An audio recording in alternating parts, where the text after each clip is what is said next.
He Knows You is a story written by a member of this website who goes by the name Meg Iz. It's about a group of teenagers who go on a camping trip that ends in a horrific bloodbath. Corley Winters was walking home with Xavier DeLu. They happily talked about their plans for later that night. They were going to go camping with two of their friends, Samantha Ava and Derek Lazo. Sweet, Corley exclaimed, clapping her hands. Let's make s'mores and tell scary stories. It'll be epic.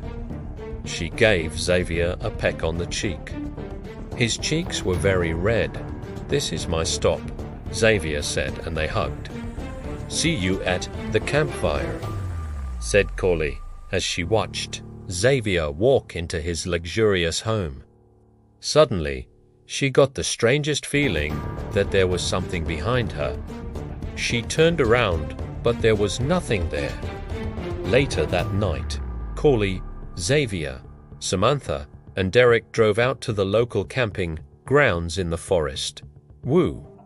Let's get this party started, Samantha yelled.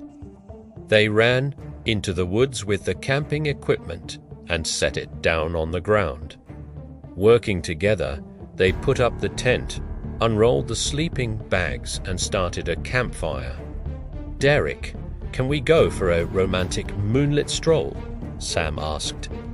She suppressed a giggle and held out her hand. Derek took it and smiled at his girlfriend. Then, hand in hand, they walked into the trees. After 10 minutes, their stroll began to get boring. I need to do my business, said Derek. Samantha nodded and turned around. Derek went deeper into the forest and found a tree.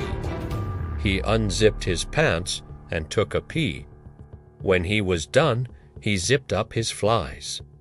When he turned around, he was shocked to see Samantha standing there in front of him. Why were you watching me? He asked. Samantha didn't reply. Derek smiled at her and wrapped his arms around her waist.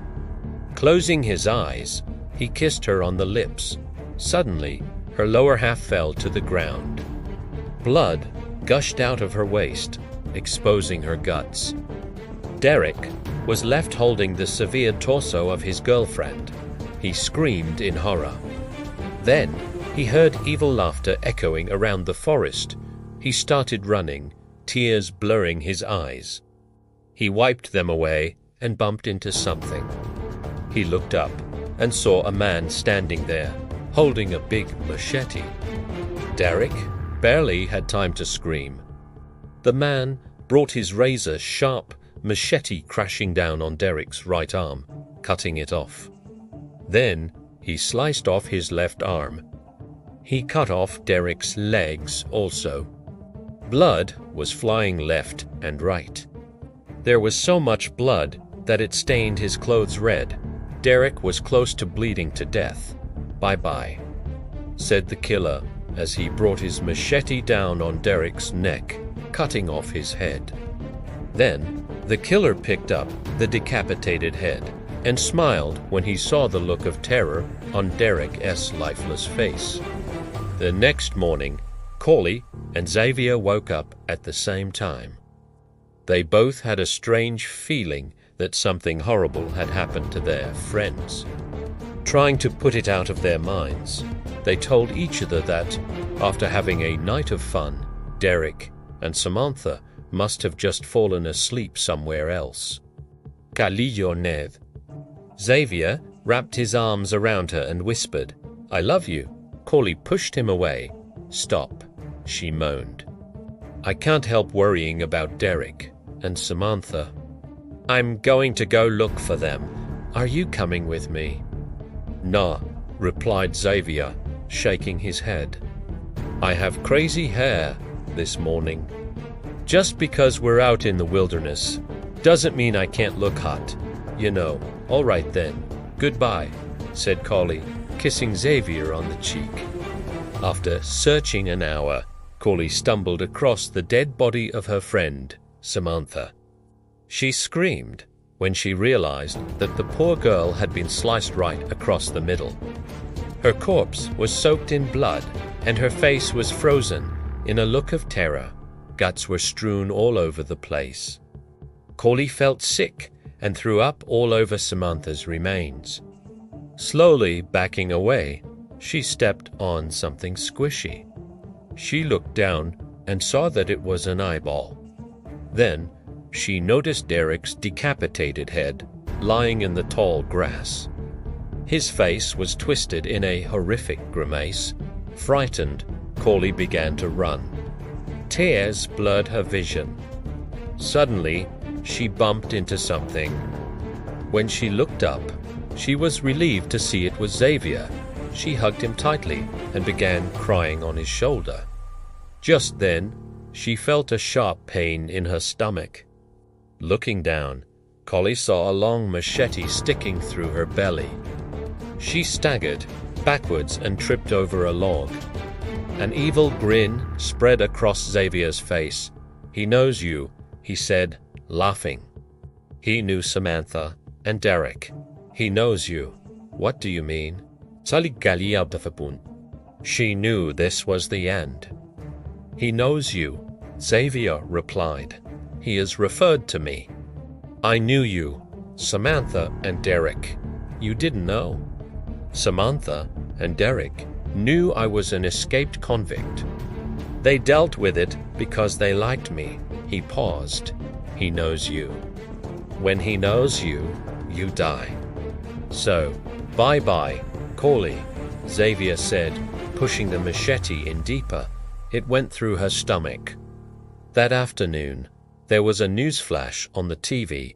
3 bodies have been found at Lincoln National Forest, the reporter announced. The bodies were identified as Corley Winters, Samantha Ava, and Derek Lazo. They all died gruesome deaths. One was disemboweled with a machete, one was sliced in half, and one was decapitated. Police are saying there were no survivors. Wait, I'm getting an update. Police are saying Corley Winters actually survived. She's bleeding badly and her organs are shutting down, but she's still alive. Police have requested a helicopter to evacuate her and transport her to the nearest hospital. Xavier put his fist through the TV. This wasn't supposed to happen. Now, he needed to go and finish the job. Corley lay in her hospital bed. After hours of surgery, she felt like she was going to make it. Her parents came to visit her and stood by her hospital bed, crying. Suddenly, a dark figure walked into the room. It was Xavier. "Hi, Xavier. How nice to see you," said Callie's mom. When she stood up to greet him, Xavier took out his machete and closed the door. "He knows you," he said. Then he cut her throat, leaving her head hanging on by a thin piece of skin. Callie's dad got to his feet and yelled for help. "They can't hear you," said Xavier. "They're dead." "All dead?" Then, with a smile, he swung his machete and sliced off Callie's dad's face. "Why?" Corley screamed as she scrambled out of bed. "Why are you doing this to me?" "You have 10 seconds to run," Xavier said. He started to count 1, 2, 3, 4. Corley rushed by him and darted out the door.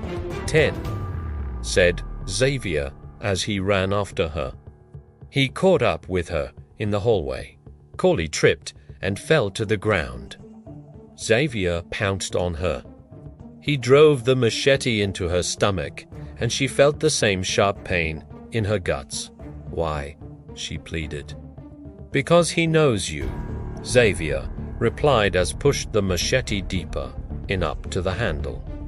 A faint gurgle escaped from Callie's lips, and she finally breathed her last. Xavier returned to Callie's room. He plucked out Callie's parents' eyes and ate them. Then he sighed in delight and left the blood-soaked hospital. That night, there was another news flash on the TV. Macaulay Winters, her parents, and the entire hospital staff at Mountain View Hospital in Las Cruces have been murdered in the biggest bloodbath this state has ever seen.